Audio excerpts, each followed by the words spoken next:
The weight of a word. Welcome back to my channel. This is Rafi Rodriguez, and today we're peeling back the layers on a dynamic that can quietly erode the emotional health of men and the relationships they hold dear. We're talking about the moment a man dares to be vulnerable and the profound damaging impact of being dismissed with our four simple words. You're overreacting. Think about of the sheer effort it often takes for a man set aside cultural conditioning and actually articulate a hurt, a worry, or a fear. When he's met with this phrase, it's not just a conversational hiccup. It's an immediate painful lesson that his internal landscape is deemed invalid or worse, too dramatic for discussion. Now for the core, the anatomy of shutting down and foundation of depression, the resulting action is what we call the shutdown. This is where the real damage is done. He doesn't just retreat from that one topic. He often initiates a total withdrawal from emotional sharing. What is he learning in that moment of dismissal? He feels unheard. His lived experience is rejected. He feels misunderstood.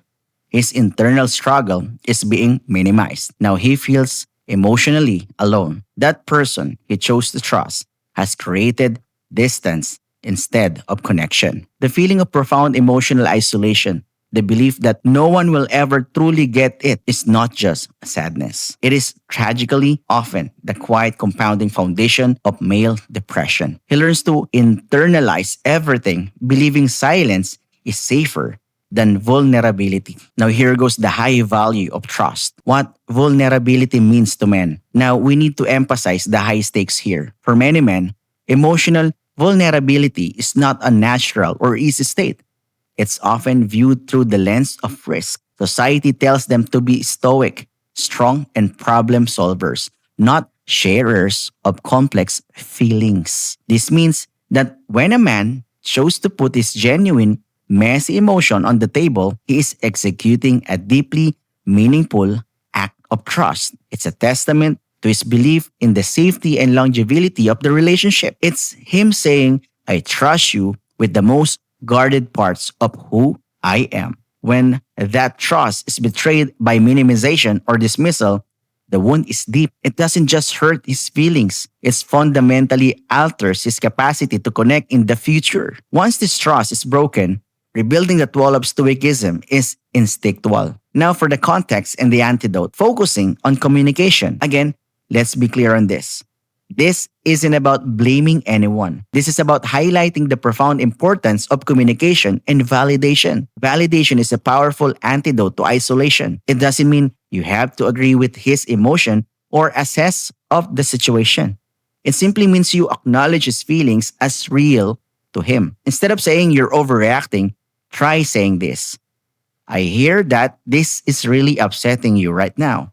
Or, thank you for sharing that with me. What can I do to help you through this? Now, this shift from minimization to acknowledgement creates a supportive environment. It transformed the conversation from a place of a conflict to a place of partnership. When a man feels heard, he feels safe. And when he feels safe, he remains open, which is essential for emotional health and a strong relationship. Now, for the conclusion. We all have a choice in how we respond to vulnerability of others. We can either reinforce the cultural cage of silence or we can choose to be the safer harbor. Let's commit to fostering connection by listening actively, acknowledging the bravery and sharing, and understanding the immense value of the trust being offered.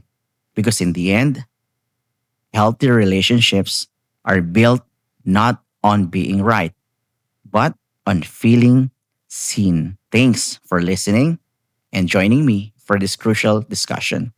Until next time, this is Rafi Rodriguez. Keep those lines of communication open. Thanks so much. See you for the next episode.